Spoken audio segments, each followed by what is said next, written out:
नवरात्रे चल रहे हैं और समापन की ओर हैं ये।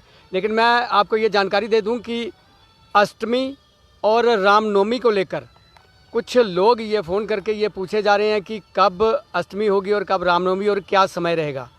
मेरे साथ यहाँ पे पंडित जी हैं, सुदर्शन पंडित जी, जिनसे हम जानकारी ये लेते रहते हैं और आज भी उनसे ही जानकारी लेंगे कि आखिर अष्टमी कब है, क्या समय रहेगा और रामनवमी का समय क्या रहेगा। पंडित जी, आपका डेली लाइव उधमपुर में स्वागत है और ये जानकारी दे दें हमारे दर्शकों को। आपका धन्यवाद करता हूं कि सत्य सनातन धर्मी प्रेमी जो हैं हमारे, उनको मैं अष्टमी और नवमी के बारे में ज्ञान देना चाहता हूं। शुक्लां भरधरं शशिवर्णं चतुर्भुजं प्रसन्नवदनं ध्यायेतं सर्वविघ्नोपशान्ति। बोल सांची दरबार की जय।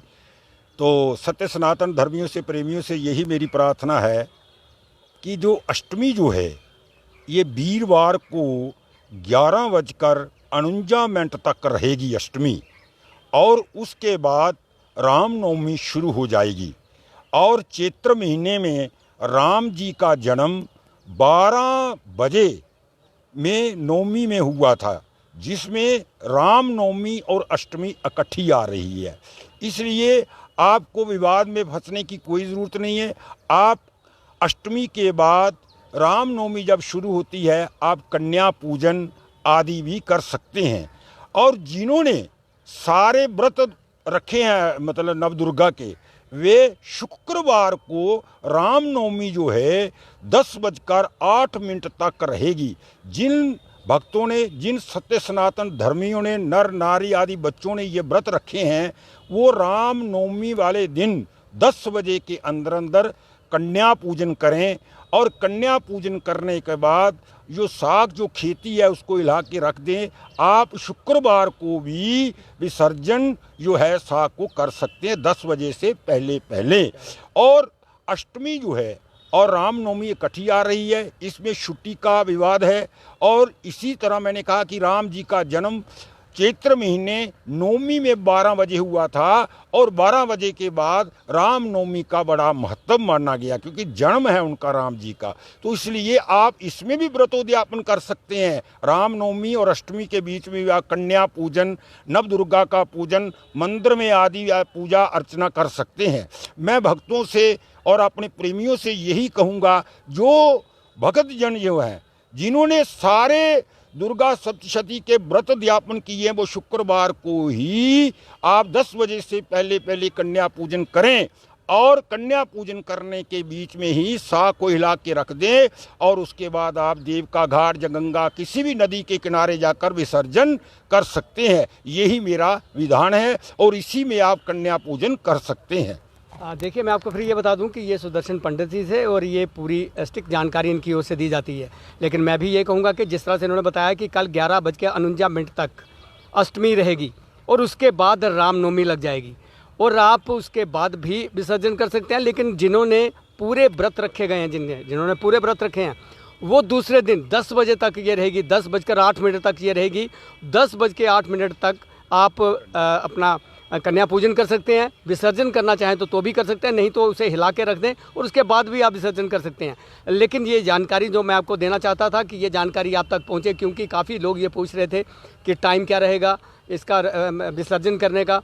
घर में साग तो लगाई जाती है, लोग पूजा पाठ करते हैं, परिवार सहित बैठकर इसकी पूजा की जाती है, लेकिन विसर्जन करने का भी समय सही होना चाहिए। जिस तरह से उन्होंने बताया कि भगवान राम जी का जन्म 12 बजे के हुआ था, तो आप कल, मैं फिर आपको ये बता दूं कि 11:49 तक अष्टमी रहेगी और उसके बाद ये रामनवमी लग जाएगी।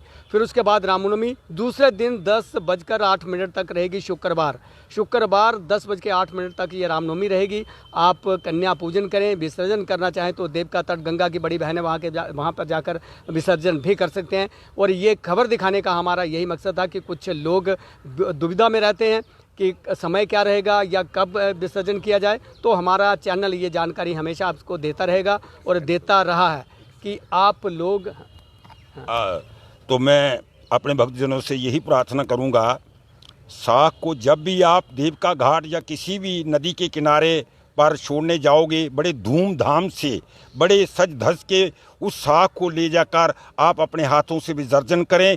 और पानी जो है, नदियों का पर्यावरण जो है वो शुद्ध रखें, लिफाफे ना डालें और गंदगी ना डालें, सफाई का पूरा ध्यान रखें। यही हमारा सत्य सनातन धर्म है और यही माता की जो साख है अपने हाथों से विसर्जन करें, चाहे वीरवार हो चाहे शुक्रवार में आप ये कर सकते हैं। बोल सांचे दरबार की जय। देखिए, एक मैसेज और दिया गया है कि लोग तो साख को विसर्जन करने के लिए तो जाते हैं, लेकिन पॉलीथीन के लिफाफों को साथ लेके जाते हैं, मोमी लिफाफे जिसे हम कहते हैं वो लेकर जाते हैं और वो भी पानी में डाल देते हैं। उससे कि नदी नालों में काफ़ी जाम बनता है और काफ़ी हमारा जो वातावरण है ये काफ़ी ख़राब होता है। इसको लेकर इन्होंने मैसेज दिया गया है कि प्लीज़ ऐसा ना करें।